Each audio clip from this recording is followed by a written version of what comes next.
Hello students, welcome back to my YouTube channel. Chemical bonding chapter में हम लोग molecular orbital theory को discuss कर लिए थे और हाइड्रोजन बॉन्डिंग पर चर्चा करेंगे। हाइड्रोजन बॉन्डिंग क्या है? देखिए, hydrogen bonding dipole dipole interaction को कहते हैं। हाइड्रोजन बॉन्डिंग क्या है? Dipole dipole interaction. अब ये डाइपोल क्या होता है? जब कोई भी पोलर कोवैलेंट बॉन्ड को आप देखेंगे तो उसमें एक तरफ प्लस और एक तरफ माइनस होता है, दो चार्ज उसमें आपको दिखाई देगा। जैसे आपको हम बता रहे हैं, मान लीजिए हाइड्रोजन है और क्लोरीन है, तो क्लोरीन का इलेक्ट्रोनेगेटिविटी ज़्यादा है, तो क्लोरीन इलेक्ट्रॉन अपने तरफ खींचेगा, जिसके कारण क्लोरीन पर आएगा डेल्टा माइनस चार्ज और हाइड्रोजन पर आ जाएगा डेल्टा प्लस चार्ज। तो ये जो बॉन्ड हुआ पोलर कोवैलेंट बॉन्ड हुआ और इसी के कारण डाइपोल क्रिएट होता है और डाइपोल का जो डायरेक्शन होता है वो इस तरह से होता है। अब इसी तरह के दो मॉलिक्यूल आते हैं डाइपोल वाले, और दोनों मॉलिक्यूल आपस में क्या करेंगे? इंटरेक्शन करेंगे। कैसे? अब आप यहाँ पर दूसरा मॉलिक्यूल ले लीजिए, इस पर फिर Cl पर डेल्टा माइनस और इस पर डेल्टा प्लस। तो आप जानते हैं कि जब चार्ज अपोजिट होता है तो अट्रैक्शन होता है, ये प्लस है माइनस है, दोनों के बीच में क्या होगा? अट्रैक्शन। तो एक डाइपोल ये है और एक डाइपोल ये है, दोनों डाइपोल है और दोनों डाइपोल के बीच में क्या होता है? अट्रैक्शन लगता है। तो इसी को हम लोग बोलते हैं डाइपोल डाइपोल अट्रैक्शन। और डाइपोल डाइपोल अट्रैक्शन कहीं स्ट्रांग होता है, कहीं वीक होता है। तो ये जो हाइड्रोजन बॉन्डिंग है ये तब डेवलप होता है जब स्ट्रांग डाइपोल डाइपोल अट्रैक्शन हुआ।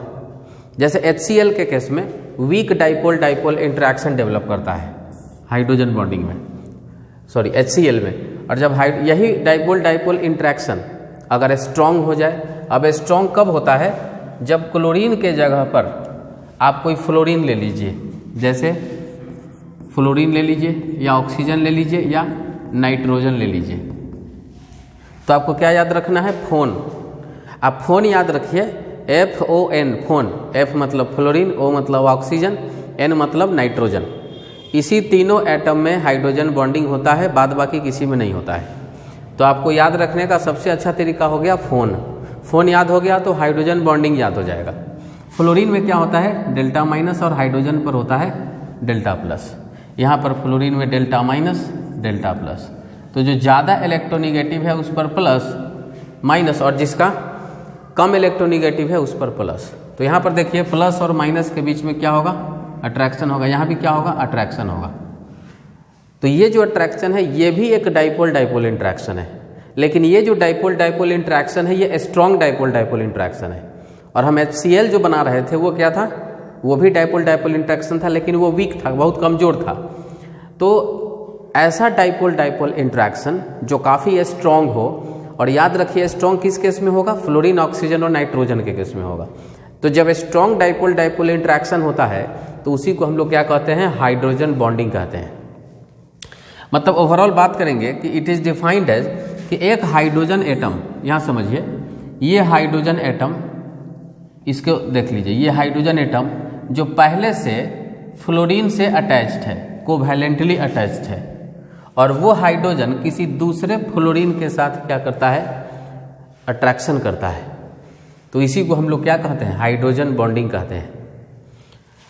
It is defined as the hydrogen atom which already covalently attached with FO and N, fluorine, oxygen and nitrogen, and make attraction with another FON। एक hydrogen पहले से F के साथ attached है covalently, और ये किसी दूसरे फ्लोरीन के साथ अगर अट्रैक्शन करता है तो उसी अट्रैक्शन का नाम है हाइड्रोजन बॉन्डिंग। तो ये इसका डिफिनीशन हो गया।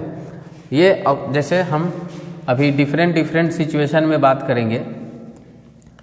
यहाँ पर देखिए वाटर का केस है। ये वाटर में क्या है? H2O, ये वाटर हो गया। यहाँ देखिए H2O, ऑक्सीजन का इलेक्ट्रोनेगेटिविटी ज़्यादा है, तो ऑक्सीजन का इलेक्ट्रॉन। और यहाँ पर एक चीज़ हम फिर से आपको बताना चाहेंगे कि fluorine, oxygen, nitrogen, phone, club, सिस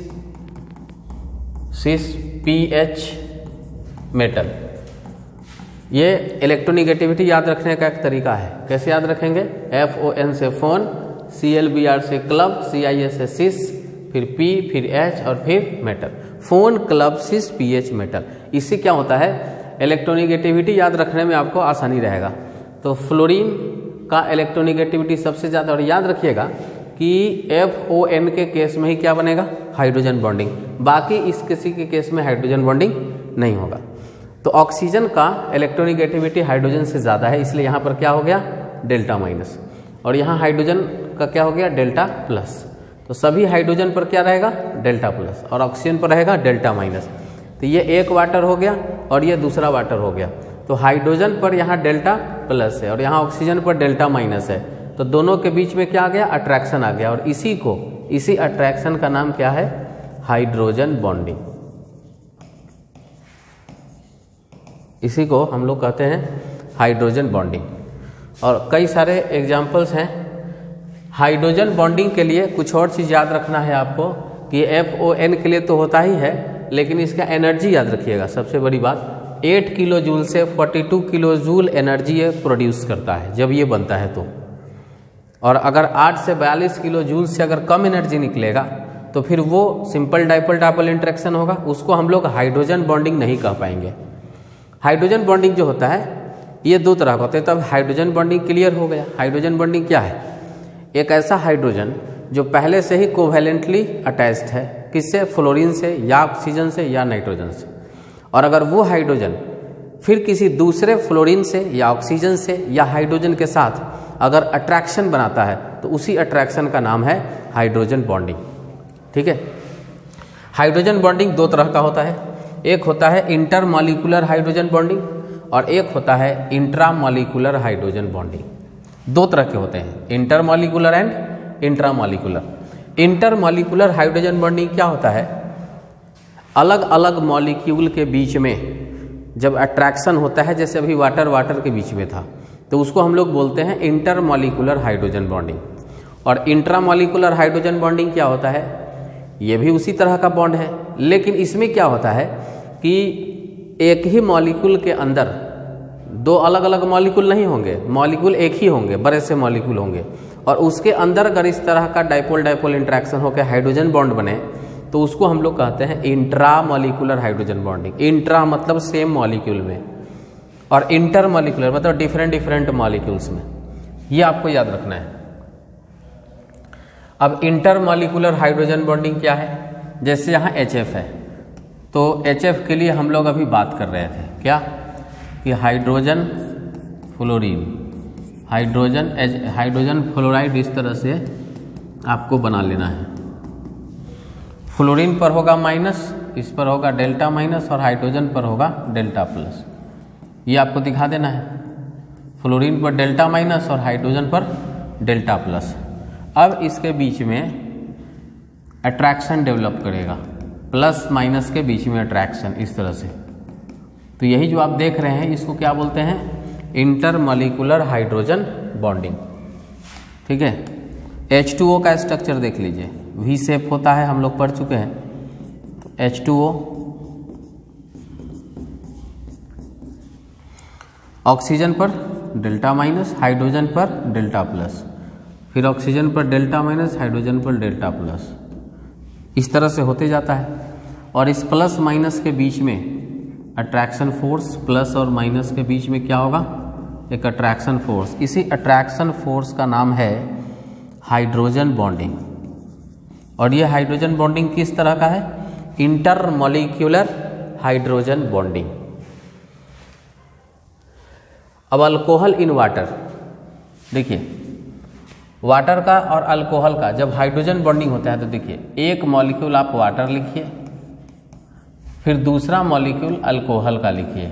अल्कोहल मतलब ROH, यानी कि H2O plus ROH, water plus alcohol. तो यहाँ ये वाटर हुआ, ये अल्कोहल हुआ। फिर यहाँ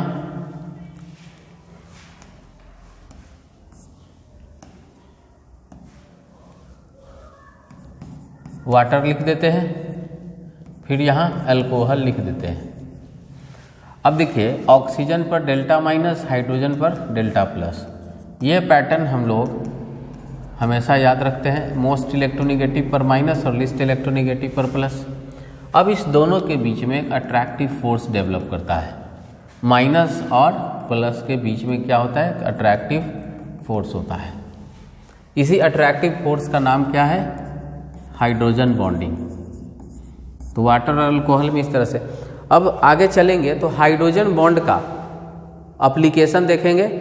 इंटरमॉलिक्यूलर हाइड्रोजन बॉन्डिंग जब होता है कहीं पर, तो उसमें नंबर ऑफ मॉलिक्यूल्स एसोसिएट होते हैं। जैसे जैसे हाइड्रोजन बॉन्डिंग होगा वैसे वैसे मॉलिक्यूल उसमें अटैच्ड होते जाता है, जिससे कि ओवरऑल उसका जो एवरेज मोलर मास है वो इंक्रीज कर जाता है, वो बढ़ जाता है। बढ़ने के कारण उसका जो मेल्टिंग पॉइंट और बॉइलिंग पॉइंट है ये इंक्रीज कर जाता है। क्योंकि आपको पता है कि अगर किसी का मास अगर बढ़ जाए तो उसका बॉइलिंग पॉइंट भी बढ़ जाता है। यहाँ पर मास बढ़ने के पीछे रीज़न है हाइड्रोजन बॉन्डिंग। रीज़न क्या है? Hydrogen bonding. जैसे एक वाटर मॉलिक्यूल का 18 एटॉमिक मास यूनिट होता है। अगर 2 वाटर मॉलिक्यूल अगर हाइड्रोजन बॉन्ड से जुड़ गया तो 36 हो जाएगा। इसी तरह से अगर 100 मॉलिक्यूल वाटर के अगर एसोसिएट होते हैं हाइड्रोजन बॉन्ड से तो 1800 एटॉमिक मास यूनिट, मास बहुत सा बढ़ गया। तो हाइड्रोजन बॉन्डिंग के कारण क्या होता है कि मास उसका इंक्रीज कर जाता है। तो मास इंक्रीज करने से आपको कॉन्सेप्ट पता है कि उसका बॉइलिंग पॉइंट इंक्रीज कर जाता है। वहीं अगर हम इंट्रामॉलिक्यूलर हाइड्रोजन की बात करते हैं तो उसमें कोई दूसरा मॉलिक्यूल एसोसिएट नहीं होता है। मॉलिक्यूलर मास जो है उसका सेम टू सेम रहता है, वो नहीं बढ़ता है। तो मास जब नहीं बढ़ता है तो उसका मेल्टिंग पॉइंट बॉइलिंग पॉइंट में बहुत ज़्यादा असर नहीं पड़ता है, कोई इफेक्ट उसमें ऑब्जर्व नहीं होता है। तो ऐसे ऐसे बहुत सारे एप्लीकेशन हाइड्रोजन बॉन्डिंग को लेकर के ऑब्जर्वेशन किया जाता है। जैसे पहला point, intermolecular hydrogen bonding result association of molecules. यह भी अभी यही बोल रहे थे कि हाइड्रोजन बॉन्डिंग के कारण एसोसिएशन मतलब कई मॉलिक्यूल्स आपस में अटैच्ड हो जाते हैं, जुड़ जाते हैं। 10 molecule come close to one another, जिसके कारण मॉलिक्यूल एक दूसरे के नज़दीक आते हैं। So melting point, boiling point. अच्छा, हमने तो अभी डिस्कस किया मेल्टिंग पॉइंट, बॉइलिंग पॉइंट, लेकिन कुछ और भी चीज़ याद रखिए। सरफेस टेंशन, विस्कोसिटी, ये भी एक उसका फिजिकल प्रॉपर्टीज है। ये भी चीज़ उसका बढ़ जाता है, इंक्रीज कर जाता है। सरफेस टेंशन, विस्कोसिटी, ये सब बढ़ जाता है। Presence of hydrogen bonding restrict the conversion of liquid to vapour. मतलब हाइड्रोजन बॉन्डिंग के कारण ही वाटर लिक्विड स्टेट में एग्जिस्ट करता है। अगर हाइड्रोजन बॉन्ड खत्म हो जाए तो ये जो वाटर है वो वेपर में कन्वर्ट हो जाएगा। तो हाइड्रोजन बॉन्ड ही रोकता है एक लिक्विड को, मतलब वाटर जो लिक्विड है उसको वेपर में जाने से। अगर हाइड्रोजन बॉन्ड खत्म कर दिया जाए तो बिना गर्म किए हुए वाटर वेपर में चला जाएगा। दरअसल में जब आप पानी को गर्म करते हैं तो जो वाटर का इवेपरेशन होता है, वेपराइजेशन होता है, तो क्या होता है उसमें? बस उसमें होता कुछ नहीं है, होता ये है कि उसके बीच का जो डाइपोल इंट्रैक्शन है ये ख़त्म हो जाता है। मतलब जो हाइड्रोजन बॉन्डिंग है वो फिनिश्ड, ख़त्म हो जाता है, जिसके कारण मॉलिक्यूल्स अलग अलग हो जाते हैं, मोलर मास कम हो जाता है, एक दूसरे से फ्री हो जाते हैं। फिर जब उस कंडेंस्ड होता है तो वो जो वेपर स्टेट के मॉलिक्यूल्स है आपस में हाइड्रोजन बॉन्ड कर लेते हैं। ठीक है, कंडेंसेशन में हाइड्रोजन बॉन्ड बनना शुरू हो जाता है, जिसके कारण वो फिर से लिक्विड स्टेट में आ जाता है। तो कंडेंसेशन में क्या होता है? कंडेंसेशन में होता है कि हाइड्रोजन बॉन्ड फिर से जनरेट होता है, फॉर्म होता है।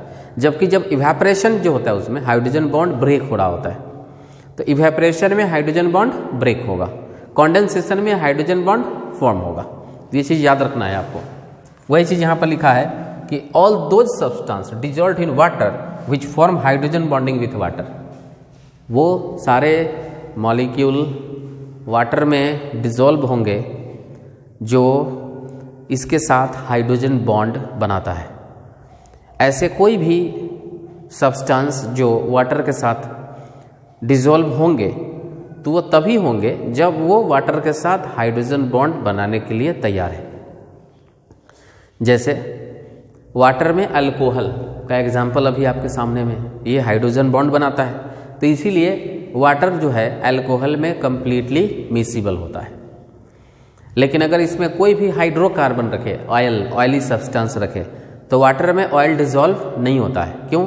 क्योंकि ऑयल का कोई हाइड्रोजन बॉन्डिंग वाटर के साथ नहीं होता है। ये चीज़ आपको याद रखना है। अब आ जाते हैं इंट्रामॉलिक्यूलर हाइड्रोजन बॉन्डिंग। अभी जो भी डिस्कस कर रहे थे ये इंटरमॉलिक्यूलर हाइड्रोजन बॉन्डिंग पर बेस्ड था। अब हम आते हैं इंट्रामॉलिक्यूलर हाइड्रोजन बॉन्डिंग में। इंट्रामॉलिक्यूलर हाइड्रोजन बॉन्डिंग क्या होता है कि इसमें सेम एक ही मॉलिक्यूल में, एक मॉलिक्यूल बड़ा होता है, एक ही मॉलिक्यूल में हाइड्रोजन बॉन्डिंग होता है और एक हाइड्रोजन बॉन्डिंग हो सकता है, दो हो सकता है, बस मॉलिक्यूलर मास इंक्रीज नहीं करता है। एज फॉर एग्जाम्पल जैसे कि ऑर्थोनाइट्रोफिनॉल और पारानाइट्रोफिनॉल, तो इसमें लिखेंगे कि hydrogen bond possible, hydrogen bond possible, और इसमें क्या बोलेंगे कि हाइड्रोजन बॉन्ड पॉसिबल नहीं है, hydrogen bond is not possible. इसमें हाइड्रोजन बॉन्ड पॉसिबल बिल्कुल भी नहीं है। अब कैसे है और कैसे नहीं है जरा इसको हम लोग समझते हैं। अगर हम इसके स्ट्रक्चर्स की बात करें, स्ट्रक्चर्स, तो ऑर्थोनाइट्रोफिनॉल, फिनॉल बोलते हैं जब बेंजीन में OH रहता है और ऑर्थो पोजीशन पर नाइट्रो ग्रुप NO2 इस तरह से। और पैरानाइट्रोफिनॉल, पैरानाइट्रोफिनॉल में क्या होगा कि पैरा पोजीशन पर ये हो गया फिनॉल, ये ऑर्थो पोजीशन, ये मेटा पोजीशन, और ये क्या है पैरा पोजीशन, यहाँ पर नाइट्रो ग्रुप लगा देना है। तो यहाँ पर है पैरानाइट्रोफिनॉल और यहाँ पर है ऑर्थोनाइट्रोफिनॉल। तो ऑर्थोनाइट्रोफिनॉल में क्या होता है कि यहाँ पर हाइड्रोजन बॉन्डिंग होता है, क्योंकि देखिए ऑक्सीजन पर डेल्टा माइनस या हाइड्रोजन पर डेल्टा प्लस, तो इस दोनों के बीच में अट्रैक्शन होगा, जिसके कारण यहाँ पर ये साइक्लाइजेशन करता है। साइक्लाइजेशन मतलब एक रिंग फॉर्मेशन। इसी साइक्लाइजेशन को किलेशन कहा गया है। इसी साइक्लाइजेशन को क्या बोलते हैं? किलेशन। जब इंट्रामॉलिक्यूलर हाइड्रोजन बॉन्डिंग होता है तो किलेशन डेवलप होता है। इस तरह से एक रिंग बनना शुरू हो जाता है, कैविटी बन जाता है। जबकि हाइड्रोजन बॉन्डिंग में इस पर डेल्टा प्लस है और यहाँ ऑक्सीजन पर डेल्टा माइनस है, लेकिन ये काफ़ी एक दूसरे से दूर है, इसलिए इसमें हाइड्रोजन बॉन्ड पॉसिबल नहीं है। ठीक है, हाइड्रोजन बॉन्ड, और ये लिखना गलत है कि हाइड्रोजन बॉन्ड पॉसिबल नहीं है। हाइड्रोजन बॉन्ड पॉसिबल है लेकिन इंट्रामॉलिक्यूलर नहीं, इंटरमॉलिक्यूलर हाइड्रोजन बॉन्ड पॉसिबल है। इंटरमॉलिक्यूलर, इसे आपको हम अभी बना के बताते हैं। देखिए, अगर इसी में हाइड्रोजन बॉन्ड होगा तो कैसे होगा? ऐसे होगा।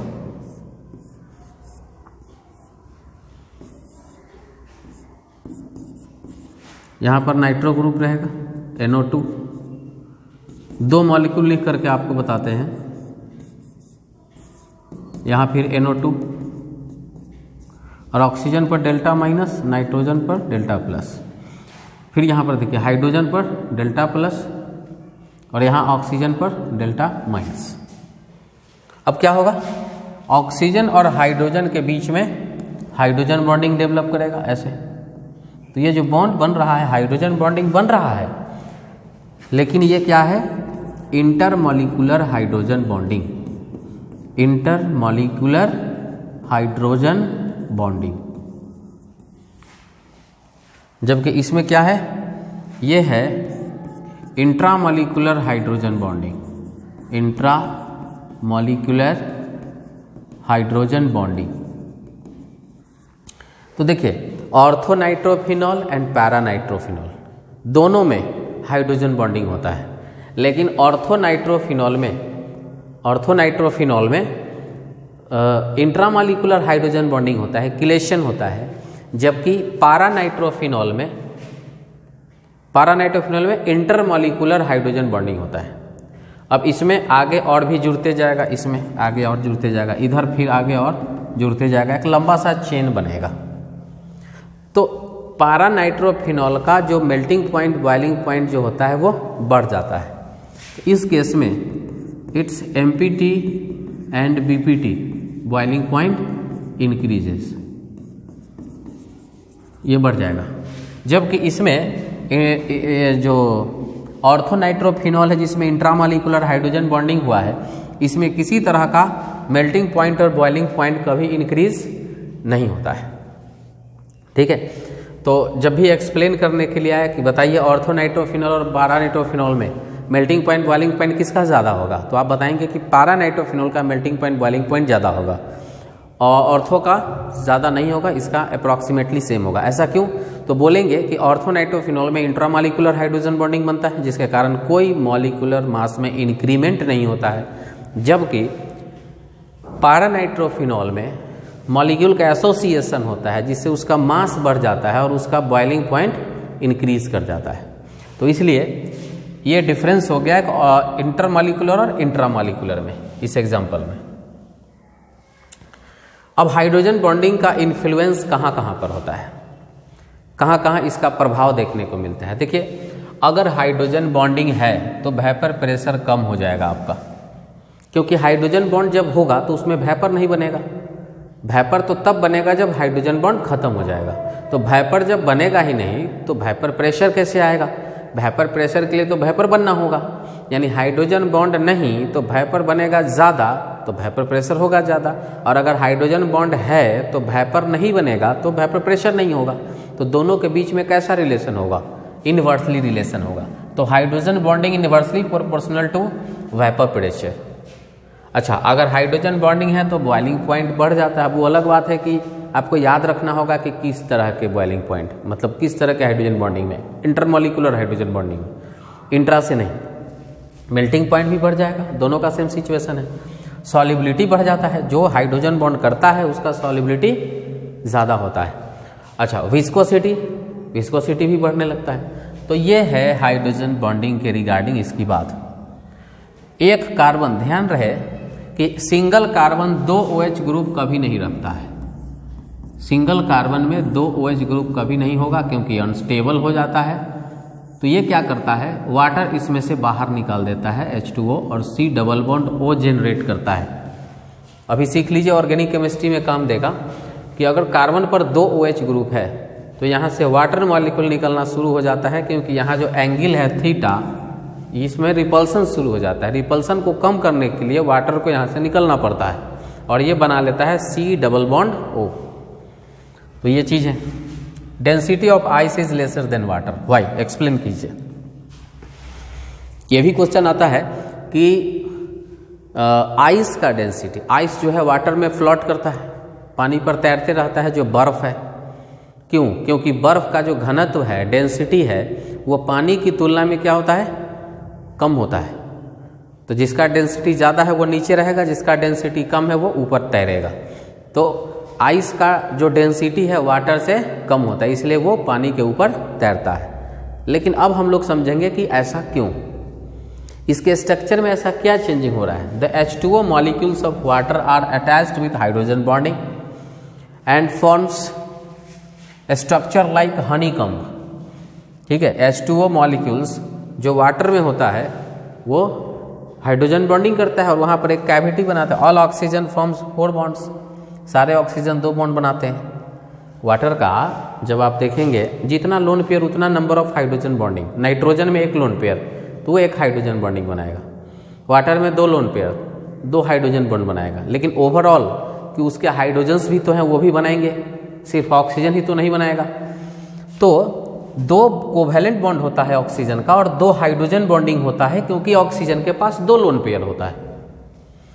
बॉन्ड बनने के बाद वहाँ पर एक हनीकम्ब लाइक, हनीकम्ब मतलब समझ रहे, मधुमक्खी का जो छत्ता होता है, मधुमक्खी का जो छत्ता बनता है उसका जो घर होता है, हनीकम्ब स्ट्रक्चर उसको हम लोग कहते हैं। तो देखिएगा उसी टाइप का हनीकम्ब लाइक स्ट्रक्चर जनरेट होता है।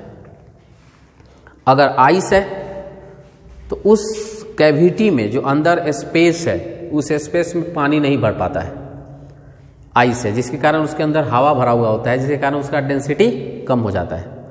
लेकिन वाटर में क्या होता है कि जो ये कैविटी बनता है तो उसके अंदर पानी भरा हुआ होता है, इसलिए उसका डेंसिटी बढ़ जाता है, वो भारी हो जाता है। आपको इस चीज़ को यहाँ पर एक डायग्राम से समझाते हैं। जो अभी आपके सामने में स्ट्रक्चर शो हो रहा है, this is the structure of ice of H2O। ये H2O का आइस है, आप देख सकते हैं। तो देखिए ऑक्सीजन 2 कोवैलेंट बॉन्ड बनाया और 2 हाइड्रोजन बॉन्ड बनाया, आप यहाँ पर देख सकते हैं। और यहाँ पर यही हनीकॉम्ब लाइक स्ट्रक्चर डेवलप, बीच बीच में क्या है, जगह खाली है। आगे और भी होगा, इधर होगा, इधर होगा, इधर होगा और होगा। एक नेट टाइप का सिचुएशन आ जाता है, तो यहाँ पर बीच बीच में इस तरह से एक जगह, एम्प्टी स्पेस इसके अंदर एक होता है। और इसी एम्प्टी स्पेस में क्या एयर ट्रैप होता है, एयर ट्रैप्ड हो जाता है। जैसे आप ट्यूब में हवा भरते हैं तो वो पानी पर तैरता है, तो जस्ट लाइक उसी की तरह ये जो आइस है वो फ्लोट करता है, क्योंकि उसके अंदर एक हनीकॉम्ब लाइक स्ट्रक्चर डेवलप होता है जिसके अंदर हवा भरा हुआ होता है। लेकिन इसलिए इसका डेंसिटी कम हो गया। लेकिन जब आप स्ट्रक्चर देखेंगे आइस का, सॉरी वाटर का, तो वाटर में भी वैसा ही कैविटी है, सेम टू सेम, बट उसमें क्या है कि वाटर मॉलिक्यूल से वो भर जाता है। जो ये कैविटी है वो भरा हुआ है कौन चीज़ से, वाटर से, तब तो ये भारी हो जाएगा। तो वाटर में भी हनीकॉम्ब स्ट्रक्चर बनता है, लेकिन इसमें जो बनता है तो उसमें पानी भरा हुआ होता है, और जो आइस होता है उसमें खाली होता है, उसमें हवा भरा हुआ होता है, जिसके कारण उसका डेंसिटी कम होता है और वाटर का डेंसिटी क्या होता है, ज़्यादा होता है। इसीलिए जो आइस होता है वो वाटर पर फ्लोट करता है। 4 डिग्री सेंटीग्रेड से 4 डिग्री सेंटीग्रेड पर उसके बियॉन्ड जाएंगे, मोर देन थर्मल एक्सपेंशन के कारण जो उसका वॉल्यूम है वो बढ़ना शुरू हो जाता है और डेंसिटी उसका कम होने लगता है। ये याद रखना है कि 4 डिग्री सेल्सियस उसका एक एम्बिएंट टेम्परेचर याद रखना है कि उससे अगर आगे बढ़ेंगे तो एक थर्मल एक्सपेंशन होगा, उसका वॉल्यूम बढ़ने लगेगा, जिसके कारण उसका डेंसिटी कम होने लगेगा। ठीक है। अब जैसे आइस में आपको क्या याद रखना है, आइस में 4 हाइड्रोजन बॉन्डिंग होते हैं और वाटर में 2 हाइड्रोजन बॉन्डिंग होते हैं। आइस अगर आप लेते हैं तो उसमें आपको याद रखना है कि इसमें कितना हाइड्रोजन बॉन्डिंग होगा, 4 हाइड्रोजन बॉन्डिंग होगा, जबकि वाटर में आप देखेंगे तो 2 हाइड्रोजन बॉन्डिंग होता है। और अगर वेपर की बात करें तो वेपर में तो किसी तरह का कोई हाइड्रोजन बॉन्डिंग नहीं होता है। ठीक है। अब देखिए हाइड्रोजन बॉन्डिंग इस तरह से आपका कंप्लीट हो गया। तो हाइड्रोजन बॉन्डिंग में जो भी इंपॉर्टेंट कॉन्सेप्ट था, इंटरमॉलिक्यूलर, इंट्रामॉलिक्यूलर, हाइड्रोजन बॉन्डिंग, तो सभी कॉन्सेप्ट हमने आपको हाइड्रोजन बॉन्डिंग में बता दिया और इससे रिलेटेड जो भी क्वेश्चन है आप बना सकते हैं। तो आज के क्लास में इतना ही, मिलते हैं अगले क्लास में। Thank you.